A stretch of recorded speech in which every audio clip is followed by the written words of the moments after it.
See, we have got about 37,000 policemen, including Home Guards and VDF, that is Village Defense Force. But of course, we have got many commitments in VIP duties as well as looking after some vital installations. Like there are the highways to be kept free, then there are banks, and then there are institutions like RIMS, our medical colleges, and industrial institutions are there, some places are there.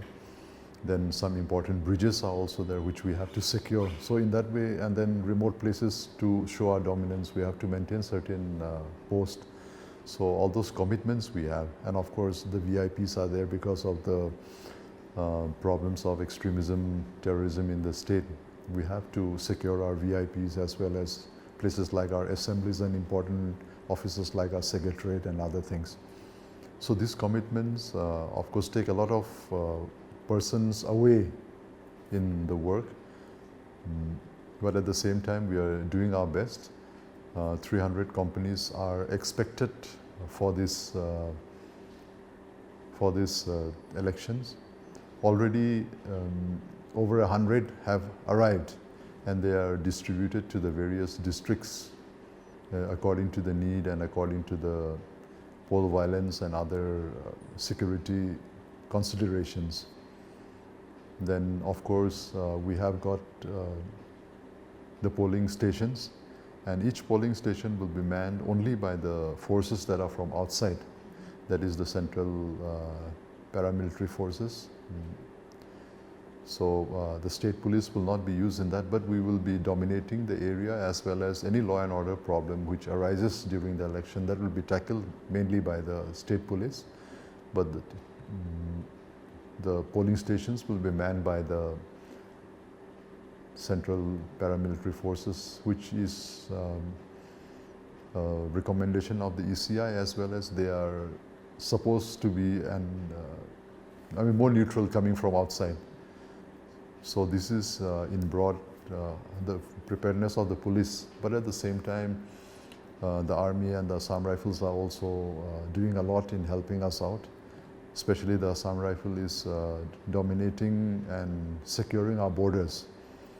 As you would know, we have got around 400 kilometers of borders with Myanmar, and we have got people whose family are on both sides of the border. So for them there is no border in a way, and the communities living on both sides of the border are the same. So there is a lot of movement,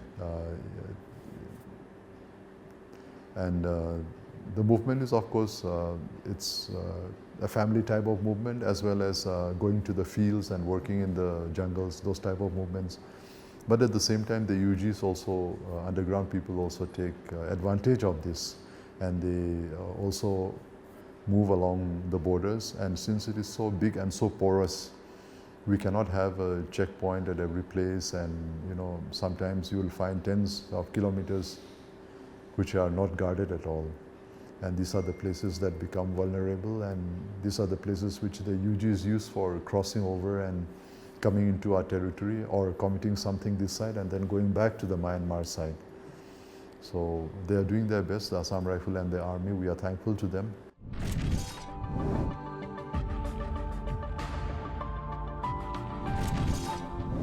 Yes, the militants are troubling most of the candidates, and then this is also the time in which they collect money from the candidates, and it is also a time when they want to show their presence, because there is a lot of movement of even common people. So with mixing along with the common people, they may go here and there and try to influence as well as carry out their acts. They also hire people who are addicted to drugs or alcohol, and outsource some of this violence. For example, some of the grenades that are being hurled, we know very well it's not hurled by them, by their cadres, but by people who are drug addicts and other things. And there has also been people who have been caught and they are drug addicts only, but they have got guns and grenades with them, which is something that they cannot easily have access to, but they must have been given by them. So this is the ugly side or the truth, some of the truth which is behind some of this violence. Whatever demands have been made, it is mainly from across the border. The number bears the Myanmar number, and they have their people here, like this children or like the addicts who are here.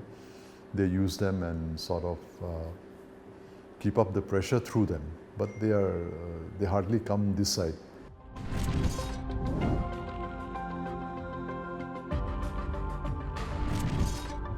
See, right now every area is vulnerable because there is so much at stake, and formation of government is a very big thing in a democracy, and for 5 years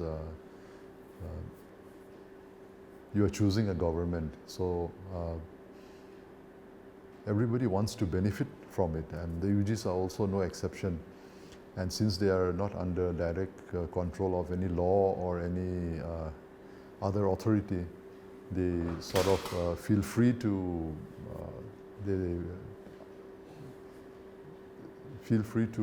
do whatever they want, and not only in the hills but in the valley also. There is no place that is actually safe.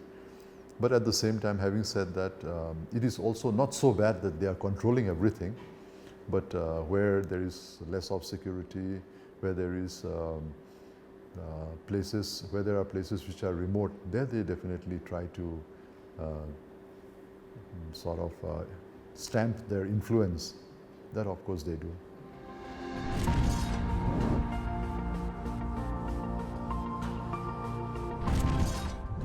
See, if you give me a particular incident, then I can reply back.